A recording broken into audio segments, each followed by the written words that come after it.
What's going on, everybody? DJ Yoakley with you for another Power Hour, this Wednesday edition from the Man Cave here in East Palestine.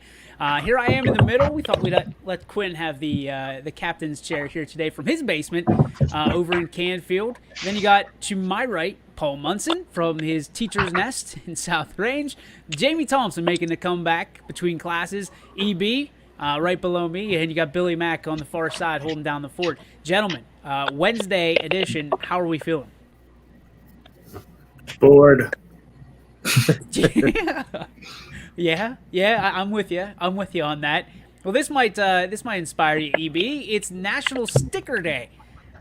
What is the favorite like?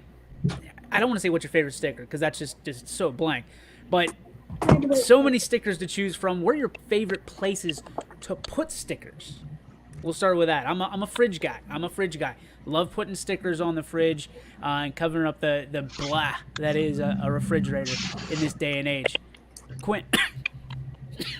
Whoa, Quint, go. I'd say like a binder maybe. Like I think in school I put a lot of stickers on binders when I was bored, like those little fat heads or whatever that they used to make. I don't know if they still make them or not, but there's like those mini fathead players I would put on there. I think I had a binder with every Browns player that they made or something like that. But like the ones we have in the back of the studio. Yeah, absolutely. Gotcha. All right, Paulie, how about you? I know you're a sticker guy. Lately, I'm a big sticker guy. Lately, the stickers I've been getting are Rockin' Monkey is the name of the company, and I've ordered stickers from there. I've ordered some Ysn stickers, and I've ordered some stickers from my DJ business. And the fridge. I have a mini fridge here in the classroom, and there's probably a dozen stickers on there. So anytime I get a sticker, I just slap one on there because it's like, what the hell? Why not? Where else am I going to put a sticker? So I like stickers, but like I won't put stickers on my vehicle. I'm weird about that, like on the windows and stuff, because if I can't pull it back off, then I'm not going to put it on there. And like I don't want it to fade and look terrible, and I got to pull it off and then razor blade it off. So aren't you a lease guy anyway? Yeah, but if it's a static sticker or something, I don't mind putting those on the window. So the static clings. Yeah. All right, James, how about you? You sticker guy? Where do you put them? Before we redid this room, I was kind of like Q. I had a bunch of little fat heads all around the room. I had them all split up into like different sports, but now I put them on the back of my Microsoft Surface. I've got a Blue Otter one and a Yeti one, so I'm trying to start to build a collection. I like that. EB? Yeah, I'm kind of like Jamie. I guess phone cases, whatever, iPad cases, or really wherever. I have a door frame that always, for whatever reason, since high school, I just put them on and around the door frame. But if you ask, I guess a lot of my basketball team, they generally try to put them on me, see if I notice them before the game, and just let me roll around with them, which, whatever, it works. Mac, how about you? Well, the only sticker that I have is on my laptop, and it's an Astro Star. So there's that. But when I was coaching football, I was the sticker guy. I had to collect all the stats and put the stickers on the helmet. So that was my responsibility, and it was not actually fun. Kids were always, I had this, I did this, I did this. No, you didn't. Shut up. I have all the stats right here. I remember doing helmets. George got 3 stickers, and I got 1. It was a pain in the ass. It really was. It was a pain in the ass. But Quinn was a sticker guy too. I was. I did all the decals for YSU. Did the Ys on the helmet. Did people give you a hard time too? No, but there's a specific way you have to do it. It has to have the slant when you're still wearing it. It's tough to put on. They're a pain in the ass. Say that again. The Ys. It has to have a slant. Yeah, so it slants from the front of the helmet to the back of the helmet when you're wearing it. So when you're putting it on, you have to put it on at a specific angle to wear, because like the helmet won't sit flat like it would on your head because of the way the pads are all set up. So you have to slant it even more. Okay. Interesting. There's a science to sticker it here. I had no idea what he just broke down. Like it sounded like use buffalo wax too. It's the only way it works. Yeah. Jeez, oh man. Buffalo milk or something like that. Buffalo milk? That sounds like something Ron makes. That's how you shine it and make the sticker stick. Okay. Good on you, Buffalo Quinn. What we're going to open up with today, new faces in new places. Over the last 24 hours, 2 new coaches have been installed in the YSN family. The first being, I don't want to say a surprise, but a really, really big hire from Columbiana County, the Origins, Seth Antrim. The former offensive coordinator at Cheney, spent some time in North Carolina, I believe. Jackson High School. Yeah. He was under the tutelage of, oh man, I'm dropping it right now. I almost said Paul Julia. It's Crestview coach. Oh my gosh, Cusick. Paul Cusick. Thank you very much. Yeah. So he played under Cusick at Crestview, and now he is the head football coach of the Boardman Spartans. Very interesting hire. I like it a lot. I've shared a field of battle with Seth, one of the best offensive minds that is in this area, bar none. And I think there's a lot of coaches that would tell you that. And I think for Boardman, this is exactly who they needed, and the timing is perfect for it. There's a lot of people who know and love Seth on this panel, guys. Talk to me about this hire for Boardman. Is this just a perfect fit or what? I think so. I think they needed to kind of get away from the Boardman aspect, whether it be, somebody who works there, somebody who is from there. That I think they needed to step away from that, kind of get a clean slate and just bring in a brand new thought process and get Boardman back to where they used to be. I mean, Seth knows the area, and he knows, what Boardman football is about. I mean, everybody knows about Boardman football. I mean, it back in the day, I say back in the day, and I mean, I say the 90s and in the 2000s. I mean, they were it. I mean, they were one of the only D1 schools around, and you went to see Boardman football. I mean, it was an event, and it's kind of gotten away from that a little bit. And I needed somebody to come back in and be some new blood and bring a fresh outlook to that program. EB, you're very well acquainted with the Crestview program and Seth Antrim as a whole. Talk to me about what you think Boardman just received.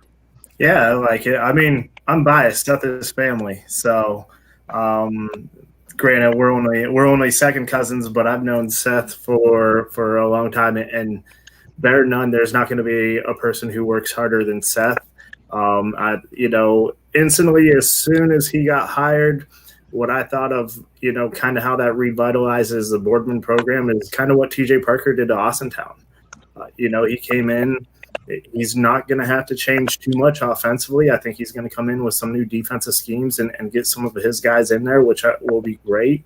But there's, as I told someone from Boardman this morning, there's going to be a ton of passion, ton of energy, and he's all in for the kids. And when it comes to the X's and O's, there's not a better person out there.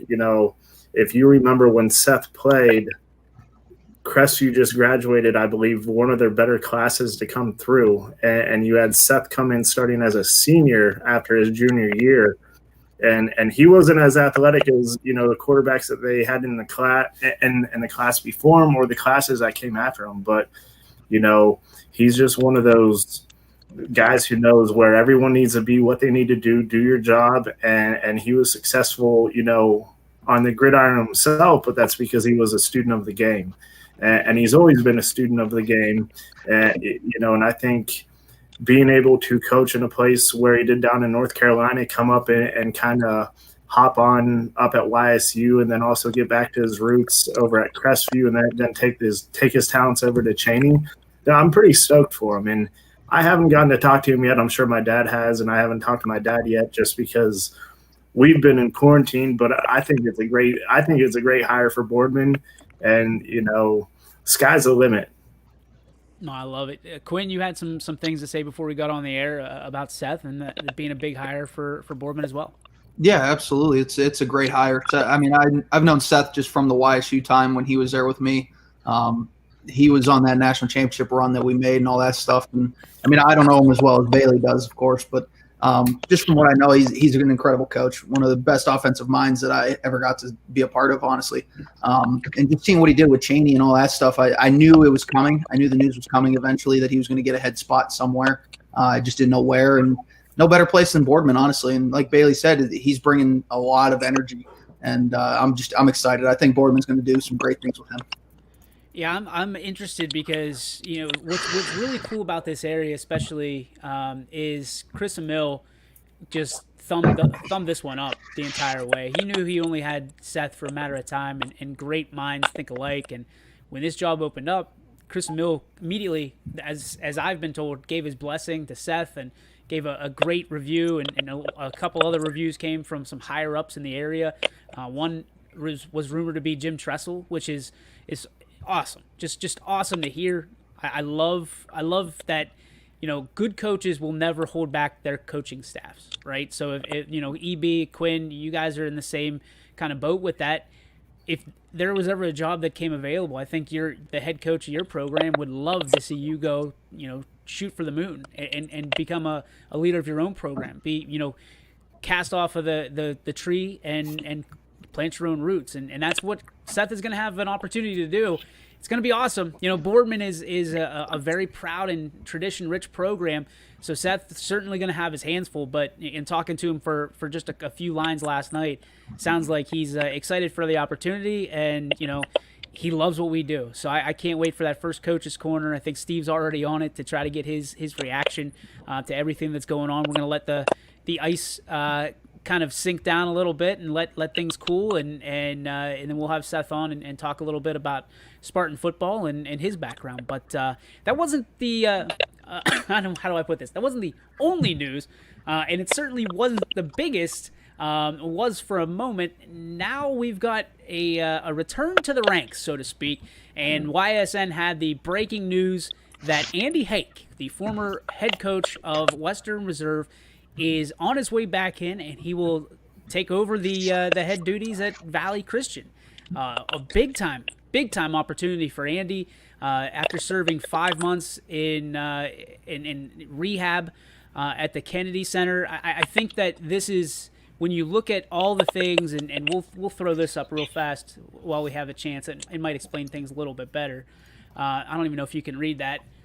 There's the press release as Valley Christian makes it official that they hired Andy Hake. 11 years of varsity football experience, just outlining this. League championships, 7 to speak of. I think Valley's looking to put themselves on the map. They're in the EOAC naturally, so they've got a nice small school conference. But more than anything, guys, what I'm looking at, and Ron kind of needled him a little bit, and he didn't really give much of an answer. This gives an opportunity for Coach Hake to do something he really couldn't do at Western Reserve, and that's bring in some kids from the recruiting standpoint. He did a really good job with the kids that he had at Reserve. I'm interested to see different scenario out in Youngstown. Will he be able to recruit given the scenario and given the kids have a lot of options to choose from out there? Let's look at Mac. I mean, you very close to the Ursuline program. Talk to me about, do you think Valley kind of looks at that same opportunity of recruiting and trying to put themselves on the map? I think Valley could be, in that same boat like JFK. I think it's going to be a little bit of time to kind of get to that, playing in a state championship game. But, kind of the same idea of having like a Harding kind of in there to kind of take what they want. And then you get left over, with competing with like Mooney and Ursuline and even Janie and East. There's going to be a fight for some of those guys. But at the end of the day, you're going to be in that small division where you can compete. You can get 5 or 6 guys. Those Ursuline, Mooney, those guys, they got to get 5 or 6 a class. To kind of push them and not so much for those guys. I think it'll be interesting for him. It'll be his first time kind of, when you talk to him about recruiting, if you've never been around it and you don't know how to do it, and there's a way to it, it's not so much like you're recruiting in class, because that's illegal. Once they start high school, you can't talk to them. And he'll have to brush up on how all that stuff works. And he'll have to talk to him in 8th grade and go to these small schools, these 8th grade schools, and kind of pick from there. So I wish him luck. I think he's a great coach. He made a mistake. He's passed it, hopefully, and everybody deserves a second chance. And there's not too many coaches out there with a resume of his. So Valley Christian got a good one. Jamie, how do you feel about this? I think Ron said it over and over. America loves a good redemption story. This is a great opportunity for Coach Hake, but it's a great opportunity for Valley Christian as well. Right. I mean, I feel like it's a perfect partnership, really. I mean, hey, he's got a lot of experience, and I got to play against him once. We faced him in a scrimmage, and as soon as we got out there on the field, I could see the intensity that he brought. And I kind of looked across the sideline, and I was like, damn, I'd like to play for him. And I think when he's trying to find these guys, you're going to have to find the right people, because the way he coaches, just the intensity he brings, you got to buy in. And they did a great job at that at Western Reserve. And if he can instill that over at Valley Christian, they're going to have a tremendously successful program. All right, let's go to EB. Your thoughts on this? I know we had talked about Andy looking for jobs and looking to get back into the game somewhere. Did you see this one down the pike at Valley Christian? I don't know. I saw it per se like Valley Christian or maybe even this quick, but it's pretty cool. I mean, good for him. What better story? You know, there's nothing more football or football-esque of a story than chance. You know, especially when you take all the analogies and the cliche stories of the football game, and you know, facing adversity and what are you going to do now? Like, there's nothing that screams football more than a story like this. So the fact that he got to stay local, you know, I think is great, because he's an excellent coach. You know, mistakes set aside or whatever it is, you know, I don't know the story inside and out, so I'm not going to comment on it, nor is it my place to do such a thing.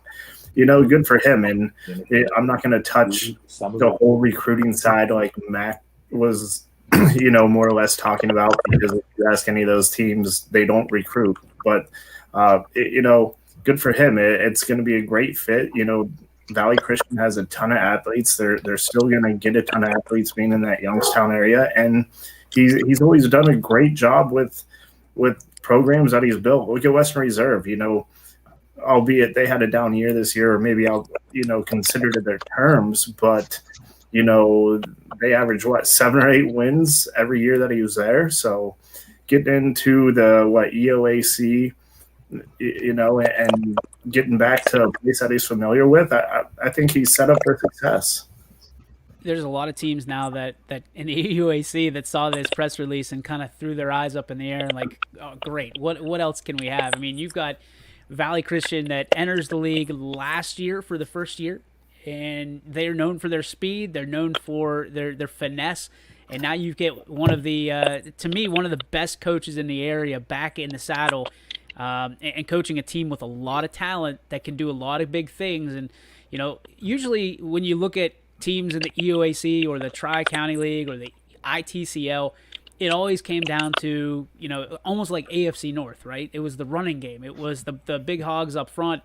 And now football has changed as a whole. The EOAC hasn't necessarily made that conversion, other than I would say maybe United, you know, with Ogilvy and with you know, a couple of their standout players. But you look at Keaton Baker, but you look at what VC is going to be able to do, and with the toys in the tool chest for Coach Hake, it's going to be interesting. It's going to be really interesting, and I think he's chomping at. I know he's chomping at the bit to get back and meet these guys. First off, tell them, you know, the expectations that he has for them and the expectations that I'm sure that these players have for him and his coaching staff. It's going to be a fun ride, and I'm happy for Coach Hake.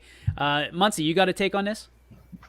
I think it's a perfect fit, being that he's able to go to, if you want to call, I'm pretty sure, you know, Valley Christian's like a private school. I think it was a fit because if he tried to go to a public school, you've got board members to answer to, you've got the public to answer to, and some people aren't as forgiving as others are. And some people might have still had a problem with what happened in his past. And, you know, to go to a school like this to where, you know, what their foundation is, you know, is forgiveness and compassion and things. And they can say, listen, we're giving this guy a second chance. He deserves it. I mean, so the other guy said, this is a steal. I mean, for Valley Christian, I mean, they just got a tier 1 coach, you know, whether people hated or loved him or not, the guy was a proven winner. and whether you liked his philosophies or not, the kids liked their philosophy. So, I mean, the kids wanted to play for him, and they showed it on the field. So, you get a tier 1 coach at a tier C price. So, I mean, you got somebody who can come in and really turn your program around and like you said, do some damage in that league. He's not having to deal with, a lot of some of the big schools that he had to deal with before. He's still got some good schools to deal with, but now he's got, he can take his mind and mold it to these kids and just really kind of turn it up and be a big thorn in a lot of people's sides next year and years to come. So let me ask you this: you talked about second chances. Is this a situation where if Coach Hake comes out of this on top, straightens himself around?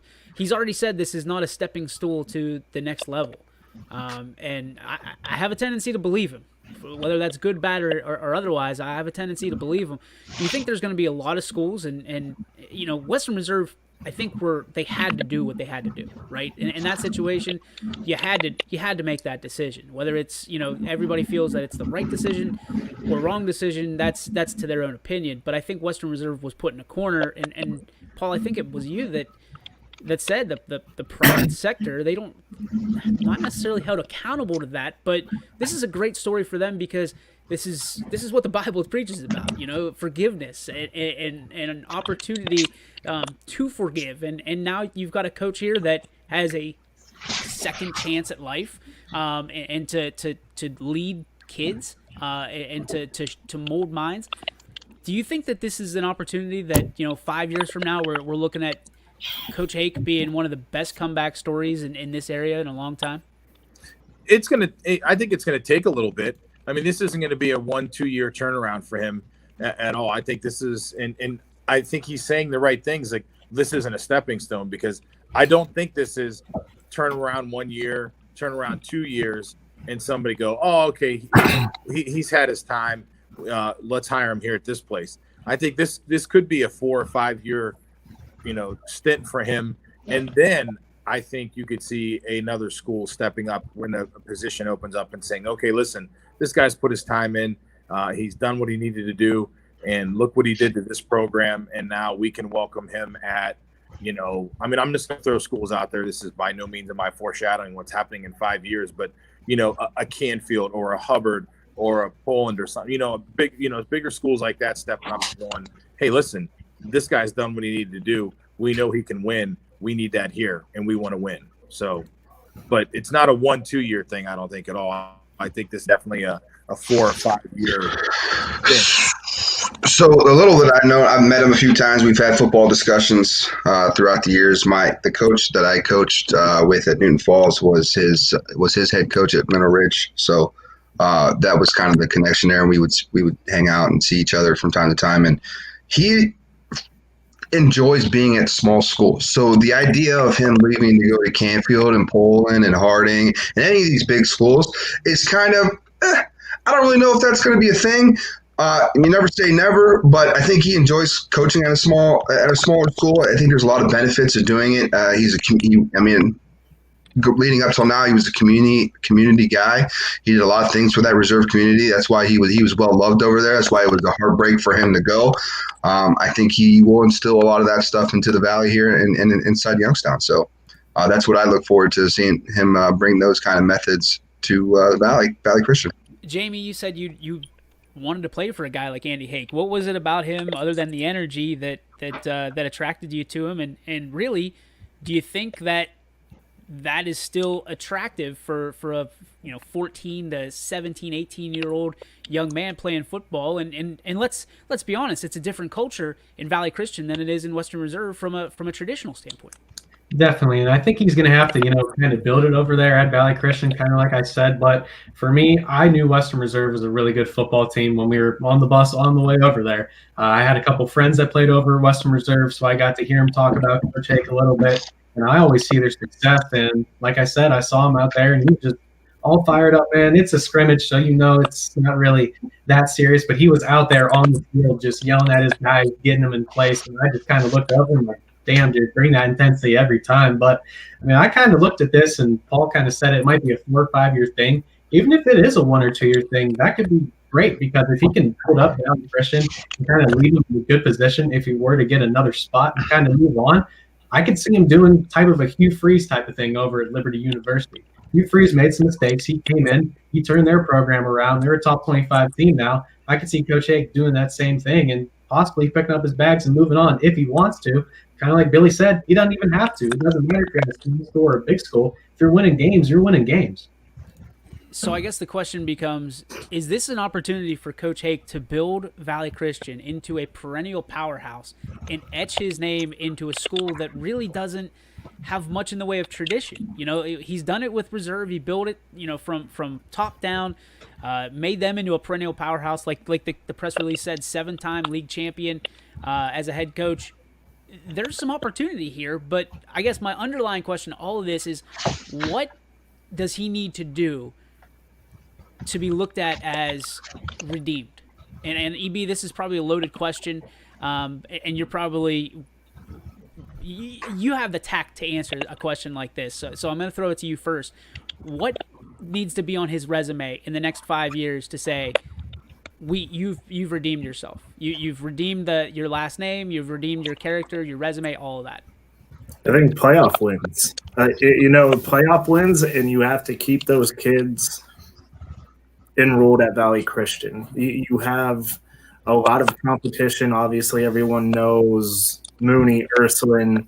You throw in, I guess, East and the Boardmans, and even some of the bigger schools around there, especially with open enrollment now. You need to keep kids there, and you need playoff wins.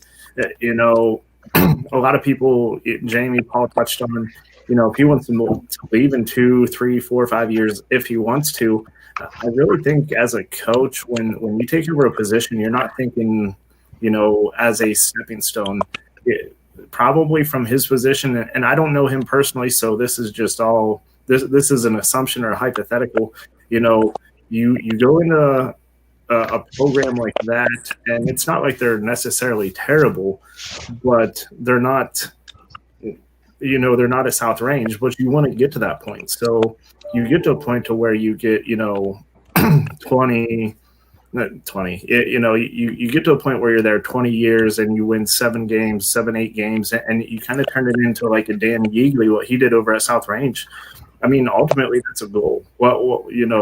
I think that's what you got to look at. And if you want to redeem yourself, if you're going that route, then you build a program to where, let's call a spade here. You're dealing with inner city kids. So you get them out of their own way. You get them to see that they can go to college or better themselves.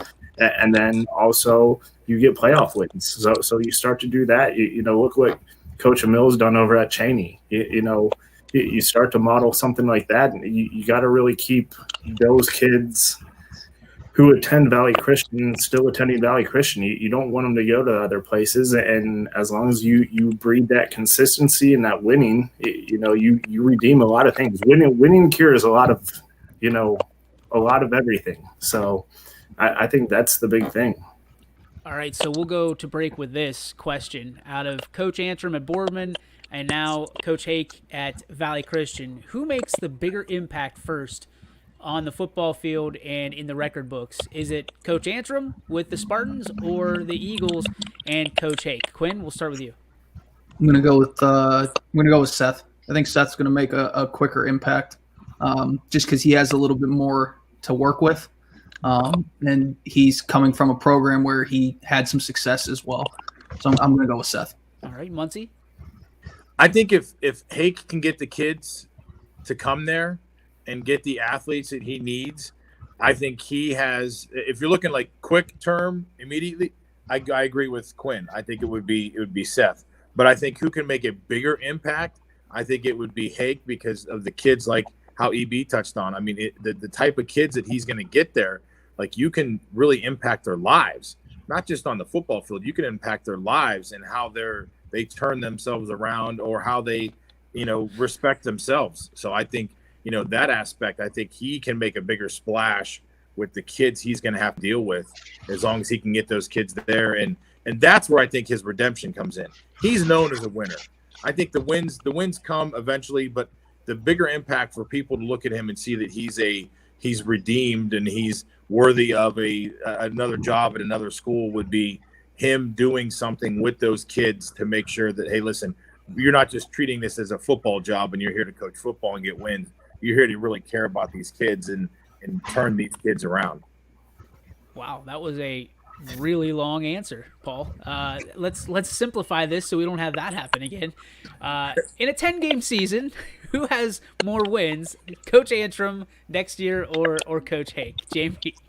I'm going to go with Coach Hake. Boardman, you have a lot to work with, but there's also a lot to work against. I got a tough schedule. EB? Thinking of the schedule, I mean, Boardman has a favorable schedule. So I want to say Boardman, but naturally EOAC isn't exactly, stomping on State's door every year with playoff teams, let alone, success in playoffs. So Hake probably has the upper hand, but I'm going to go biased and be biased towards Seth here. All right, Mac? Hey, Coach Hake. Love it. Short, sweet, to the point. Before we go to break, I want to tell you that today's show is sponsored by Greenwood Chevrolet in Austintown. Make sure you drive over to Market Street in Austintown and ask all the great salesmen over there about the partnership between YSN and Greenwood. Yeah, see the faces everywhere. Yeah, Quinn's the only one that hasn't peeked over yet. We got Sean the Muppet down in the bottom corner. That's Greenwood Chevrolet, proud partners and exclusive Chevy partners of YSN. We're going to be back with more, including, do you think players in the NFL or the NBA or any professional organization should be able to demand trades on the spot? And on the opposite side, should owners be able to trade their players based on personal opinion rather than what they do on the field or court? We'll talk about that when we come back on the YSN Power Hour, brought to you by Joe Dickey Electric. Your teams work hard and give it all they've got. Well, so does ours, because 21 Sports and YSN give you extra effort when covering local sports. 21 Sports and YSN, winning coverage of our Valley's teams. Planning a project around your home or rental property? Trust the electrical service to the local experts with 62 years of serving the Mahoning Valley. Joe Dickey Electric is your local go-to source for responsive, reliable residential electrical work. From everyday maintenance and repairs to new installations, electrical upgrades, and safety inspections, no job is too big or too small. Call Joe Dickey Electric today, 800-549-3976, or visit DickeyElectric.com. That's DickeyElectric.com.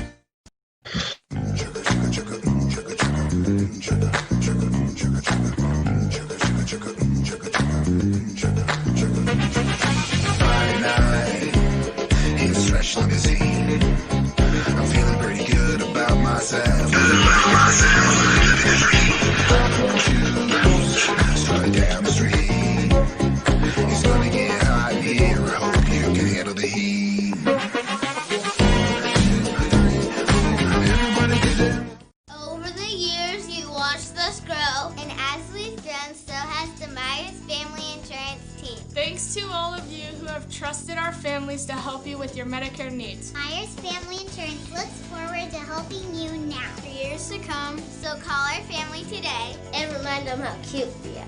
Myers Family Insurance continues to be the area's resource for all your Medicare and retirement needs. Call today, 330-286-3044. And welcome back, ladies and gentlemen, to a Wednesday edition of YSN Power Hour. DJ Yoakley with you, along with a few of my friends. Guys, before the break, we talked about professional athletes and athletics and the value of the trade, the proposition of the trade. Seemingly anymore, it turns into, I'm going to take my ball and go home. Right now, you got James Harden talking about the stuff that's going on in Houston. You've got, weirdly enough, another Houstonite in Deshaun Watson who wants out of Houston. Maybe it's just Houston. Maybe people just want out of Houston. I have no idea. But are you buying into, like, if you were an owner of a team and a guy said, I want out of here, and you invested so much time and resources in him, and are you easy to just push him out the door if you can't get what you feel is an honest return for him? Or how would you handle the situations we're seeing in Major League sports right now. We'll start with Mac, because I know you've got a nice take on this.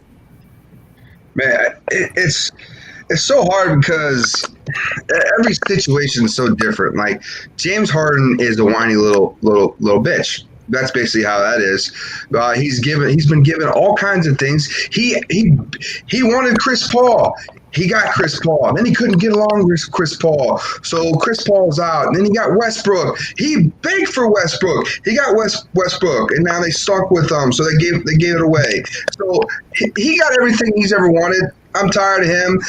And now he's over there 30 points over, or 30 pounds overweight, but he's still dropping buckets on everybody. So I ain't going to make fun of him too much for that. But the James Harden thing, I don't really care. But the Deshaun Watson thing is interesting because that ain't on him. I mean, they got no first-round draft pick this year for basically nothing. They just I mean, they don't even want to play hard. They gave up. JJ Watt kind of said it earlier in the year. You gotta love that speech that JJ gave out. With him, I don't blame him for wanting to be out of there, because that's just a lost cause in Houston. All right, EB, what's your take on these trades? Like with Deshaun Watson, good Lord, I'm with Mac. Like when you have a coach and owner who just literally gave everything away for nothing, I don't blame that dude, because he only has so many years, and he realizes he only has so many years. And especially right now, he's in his prime, if not arguably the best quarterback in the league. And if you go through this rebuild and it takes, 3 to 5 more years, what's that put him at? 30-something? And he's not a pocket quarterback like a Tom Brady, where he's not taking a lot of hits. This dude's been beat the hell up for the past 3, 4, 5 years, whatever it is. So I don't blame Deshaun Watson, but people like James Harden and Kyrie Irving and whatnot, they're the product of, and as bad as this sounds, they're a product of the AAU grassroots environment, because they've always been handed everything. They've always been told, you're the best, you're the best, you're the best. And now when they actually have to put forth the effort and work, the grass isn't always greener on the other side. Yeah, James Harden is dropping buckets, but the dude is also partying like crazy, 30 pounds overweight, and he shoots 50 million times a game. So I hope he can drop 30 a game. But I'm convinced people like him, there's no making him happy. You could go put him with LeBron, go put him with Kevin Durant. Hell, he was with Westbrook and Kevin Durant. They had a super team built, and he wasn't happy. So he went to Houston.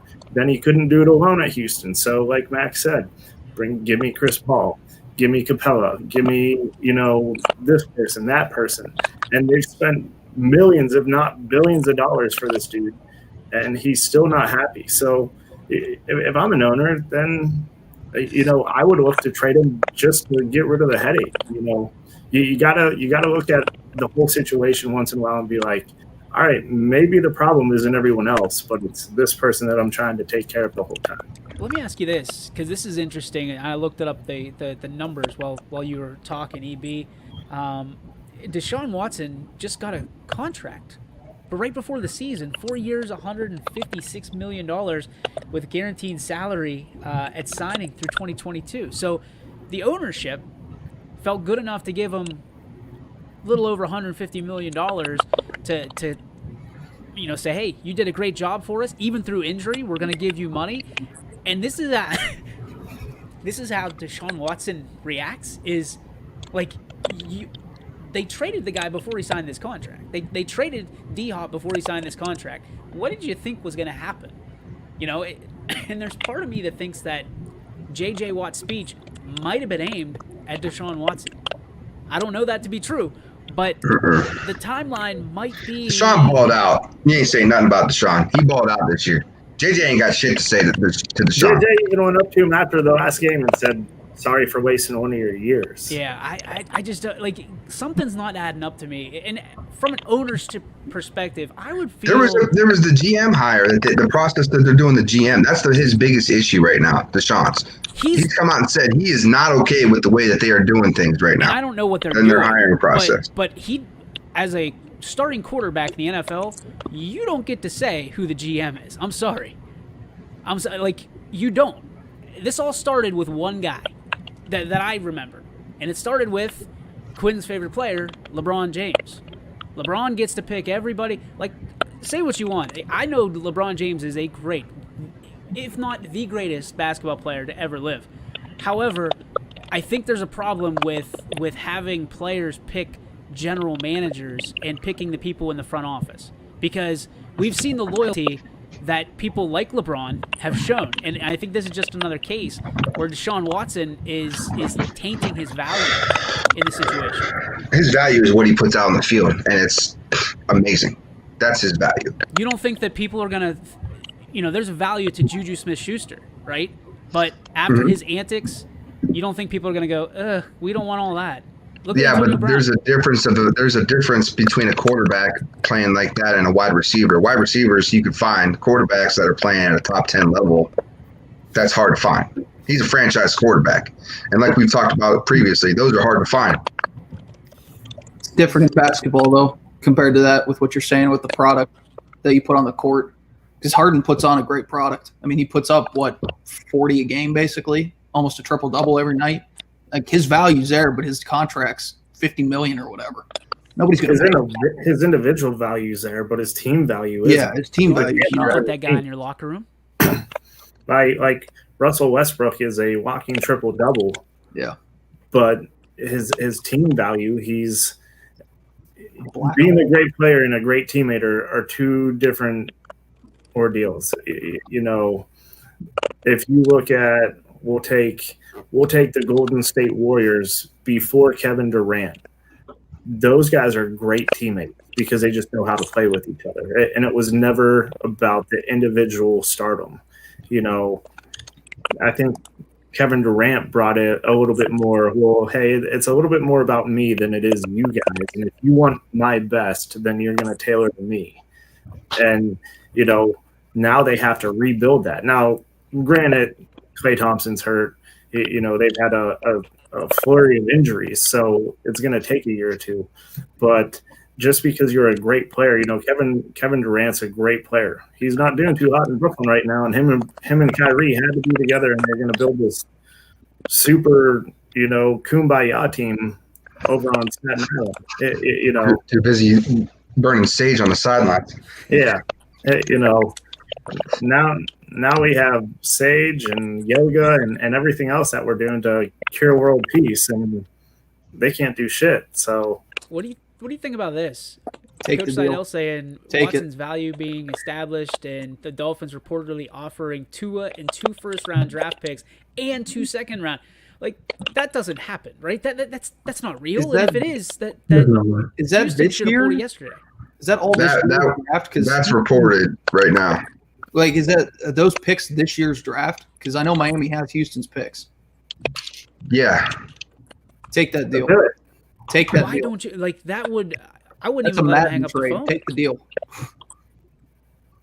That's unbelievable because I don't think Tua is that bad. I really don't. There's a lot of people that are knocking him, but Tua ain't Deshaun Watson though. Not only that, but if that's this year, that's the 3rd pick in the draft. Tua doesn't have much to work with either. His offensive line sucks. this is interesting. I mean, if that's real and it's just not some cockamamie report, there's no reason for them to even get off the phone. Like that deal's done by the time. Yeah. Like I probably would have pulled the trigger after he said 2 firsts. I'll go accept that right now. This is a Quinn deal for sure. Absolutely, that solves a lot of problems too. Paul, is there any GMs that you know about in fantasy football that would offer up a deal like this? Steve's got no. Tristan Reynolds would. Oh yeah, Tristan. Fire sale on Tristan. He'd sell everything. Just remember Paul Champion. That's a huge. I mean, if that, like you said, if that offer is real, that's gigantic. Because I mean, just so we have this on record, Quinn. If I was in the top tier of the fantasy football playoff, I would have smoked your ass. I don't know. I was playing hot in the playoffs. If you look at 350 points against Paul, so if you look at the scores, I would have in 2 weeks. Don't matter. If I'm Tua, I'm so upset if they trade me to Houston. I'm so upset if they trade me to Houston. because it's going to kill his process. Miami was doing an okay job. They have their thumb on like what to do with Tua right now. You put him in Houston with that mess over there, because once Deshaun goes, JJ's next. JJ wants out next if Deshaun goes. Well, JJ's already out. They should try to keep Deshaun and trade JJ. Trade JJ, see if you can get you get his contract off the books, see what you can get back for it, and hopefully it's a first or a slew of like second round picks. Yeah, I agree. I think the first move I would do if I'm Houston, if I'm in the fire sale mode, is get rid of JJ first. That's the only asset you got right now is Deshaun. I would like seeing. We'll trade you Kevin Colbert and 2 6 inches from Subway for JJ Watt. Final offer. Houston could really build something with that deal and to deal JJ. You deal Tua doesn't Deshaun even need for all change that. of scenery. And then you deal JJ. I mean, yeah, you could just stack up the picks, and then you're building for the future. If you trade both those guys away and get 4 or 5 first-round picks and some second-round picks, yeah, you could. You need a third rounder for JJ. But you're going to be in the basement for a while. But I mean, maybe they don't care. I mean, and like Billy was saying, I mean, Miami was right there. I mean, Miami was 1 win away from being in the playoffs this year. So, I mean, they were knocking on the door with Tua and Fitz, and now all of a sudden you're saying, well, okay, we're going to get rid of you now, and we're going to bring Watson in here. I mean, we're going to deal away on our future. I don't know. That Miami is pretty good to me. Yeah, it almost reminds you like the draft day that they traded away all their picks, and he trying to get them all back. Well, it ain't no different than what Miami's done in the last few years. I mean, they've had 3 first-round picks the last 2 years. So I have a hard time believing that seems. I mean, that's like Deshaun Watson's a good player, but that is a big kid. That's a lot of future for Miami too.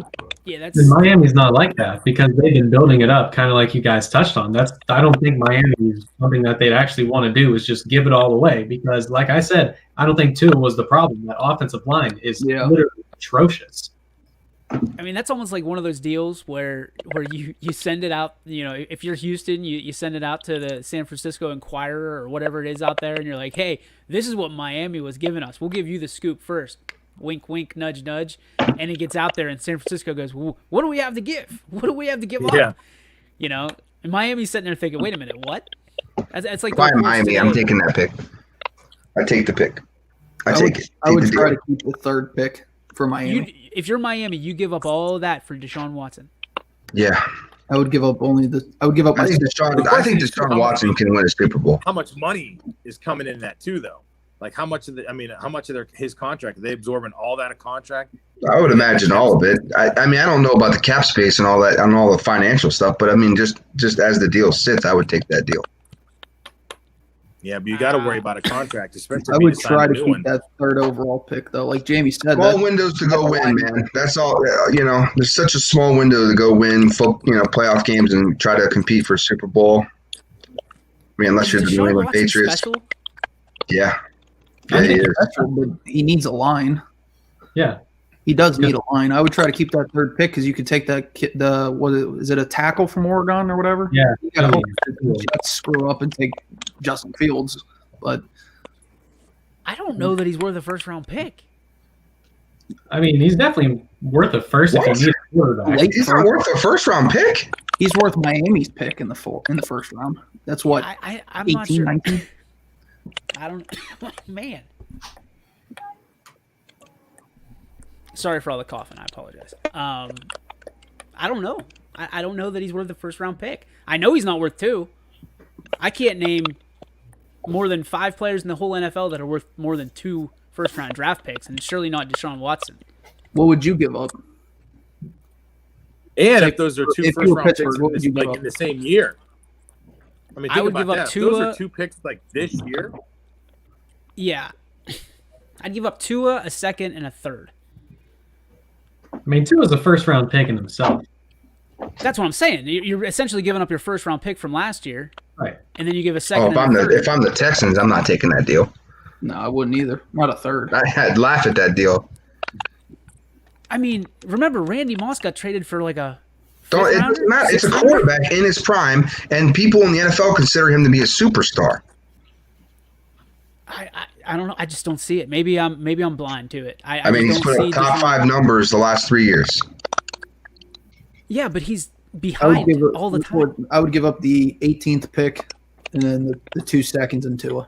That's it. Like I would for 2 first rounders, I would expect Patrick Mahomes. He's what I not would far expect. off from He's not Patrick far Mahomes. off. You're telling me that Deshaun Watson and Patrick Mahomes are on the same level? They're not as far I'm apart as you saying think. if there's If you plug there's Deshaun level Watson in 1, there, he plays level well. 2, level 3, Patrick Mahomes is 1, and Deshaun Watson is fringing on 2 and 3. No, he's fringing 2 and 1. Look at who he's throwing to compared to what Mahomes is throwing to, and the protection that he gets. I'm just saying that You put he's Watson not worth in the there first with rounder in my book. Mahomes. I think he does just as good. But then you put him in Miami with not a lot of offensive weapons and better line. So it's the same situation as Houston. Granted, he does have a better defense, but I'm just trying to look at it from Miami's perspective. It does not make sense. No, If there's you no keep way. if you keep the 3rd pick, you could get the tackle or whatever lineman there. That helps a little bit. You still got a great defense. And here, Listen, keep the this in mind. Texans are He's a getting running 2 first quarterback. rounders for him if they trade him.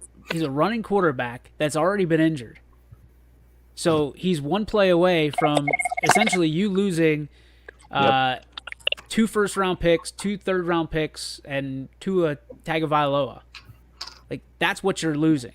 All right, it's sold. I'll give him Baker Mayfield in the 1st pick. Let's go. I'd do that right now. I'd give him Baker and 2 first rounds right now. Why? Dude, I would take Baker Mayfield all day right now. Not over Deshaun. Not over Deshaun. Not over Deshaun. See, I think you need to start to wrap in a 3rd team. Wrap in a 3rd team who needs a quarterback. Cleveland, And we take J.J. Watt. Let's go. NFL doesn't really do too many third team trades though. That's not really their style. Right. But like if you think try to wrap in a 3rd team like Philadelphia because they're trying to move Wentz or make it like a super 4-team team, like 4-team trade, so you can wrap in Wentz to and just move a bunch of pieces around. Like it'd be a pain in the ass, but I don't know what Philly's going to do though, because wasn't Peterson the one that didn't want Wentz, and now he's gone. Yeah, Peterson and Wentz didn't get along, so I don't know what Wentz is going to do. I don't know what that situation is. Wentz is going to play quarterback somewhere next year. That's where he's going to be. He's getting paid a lot of money to play quarterback. He's going to play quarterback somewhere. Watson in Kansas City is an MVP candidate every year. I would agree with that. They're not far off. It's not to say you couldn't just plug in anybody to play quarterback at Kansas City either. No. I think Deshaun has a better chance, though, of making it work than anybody else. Yeah. Miami will wait till draft night and see if someone offers another one for your 3rd pick. Then talk to Houston. Problem is somebody might have traded for Wentz by then, and at that point they might have figured out their beef. So you wait too long for a superstar quarterback, you may never get him back. Wait, so you're saying that Miami might go for Wentz? No, somebody else might go and get a quarterback. So, I mean, then the market changes. So if you wait too long, you're sitting there waiting until draft night because you want to wait till the last second. You know, you might end up with nothing and having to draft, which is probably fine for Miami. You know, I mean, Miami didn't do too bad this year. It's just I think Deshaun Watson would elevate them so much more. This part of the show brought to you by iSynergy Creative, Digital, Advertising, our friends over at iSynergy, making sure we continue to keep on running through the seasons. You can thank iSynergy for the low load times. You know what that is? It means the time from you entering ysnlive.com to getting onto your game. iSynergy makes it happen. So thanks to Steve Cross and the entire crew over at iSynergy for being a proud sponsor of your sports network. All right, guys, that leads us to our G. Burry Farms. What's your beef? What's your filet? Filet is your highlight of the day. Your beef, well, that's somebody you want to put on blast or something you want to put on blast. Pick one or the other. Quinn, you're first. I'm going to go with a filet. I'm going to give mine to Ryan McCullough. He reached 1,000 on Monday. Just a big congratulations to him. Great player, and I'm glad to be a part of his whole journey, being at Lisbon for the last 4 years. And congrats on 1,000, buddy. Muncie. My beef is with people who complain who they can't get on and watch the show. We've been doing this show for a really long time now, and it's pretty simple on how to watch our show. So, just pay attention and do it, because it's only a couple people where I was like, I don't have Facebook. I can't watch your show. What's going on? Why aren't you live? Guess you guys aren't as good as the other people who are on your show. Listen, we've been doing the same thing for almost 2 years now. So what the hell? Get on board. Let's go. I got a bird for those people. Feel me? Let's go, Jamie. Jamie, what's your beef or your fillet?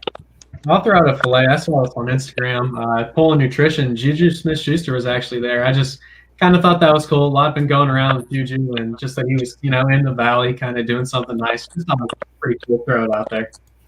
All right, Juju. Way to go. Was he doing Corvette? EP, what do you got for us?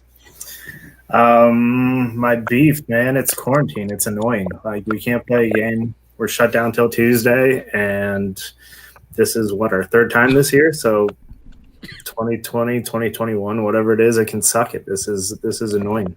I'm with you on that one. All right, Mac, what do you got? I got a beef. His name is Jeff Bezos. Uh-oh. Oh. So Saturday, this was supposed to be mine yesterday, but I wanted to say something else. So Saturday, between our games, we're broadcasting at La Brea.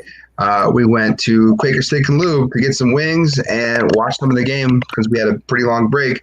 So we're like, oh, yeah, we're going to get wings. We're going to get wings. So I order wings. Jeff orders chicken nuggets that they call wings, and then tries to argue with me for an hour about how they're wings. No, they're just chicken nuggets. They're just chicken breaded sauce. Okay, they're not wings, dude. You're an idiot. Own it. Terrible. So you're not a fan of the boneless wing? There's no such thing as a boneless wing. It's a nugget. It's a nugget. Well, it's funny because you're going to roast Jeff, and I'm going to lift him up a little bit. I don't know if this is propelling him or putting him on a pedestal. Paul's wife, Carrie, did an unbelievable Best of Bezos kind of homage to Jeff Bezos and what he's done on the Power Hour. And it was awesome. I mean, I've watched it probably 7 times, 8 times. It was fan. Oh, here we go. By the way, I never argue with Billy about that. Yes, he did. A whole hour, and then got the waitress to come in on the conversation too. Like, yeah. Well, the best part of here's the trick. If it's got sauce on it, it can be a wing. The best chicken is chicken, Billy. She sent that to you, and then it got put out there, and Jeff went to hashtag it, and he couldn't even put. It was supposed to be the Best of Bezos, and he put bet ifo Bezos. And instead of an S, he put a D. The betted of Bezos. The betted of Bezos. I'm like, dude, you can't.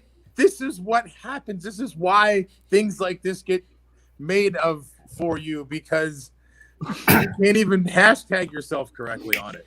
That thing could have been 10 minutes long, and I would have loved every second of it. Oh, it was hilarious. The Heinz one was the best. The Heinz one. My favorite underwear is Heinz. What? That's going to do it for the YSN Power Hour today. Tune in tomorrow, 3 to 4. Same bat time, same bat channel, and see the majority of us.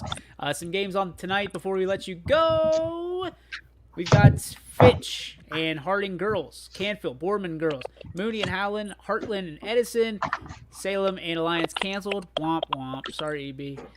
JFK versus Matthews. We also have West Branch versus New Philly, and we will have Edison junior high basketball as well on the network tonight. So make sure you tune in. Everything looks to start about 6 o'clock. So 6 o'clock tip-offs all the way through the 7 o'clock hour as well. So we'll see you on the network later tonight. Peace to you. We'll see you on the other side.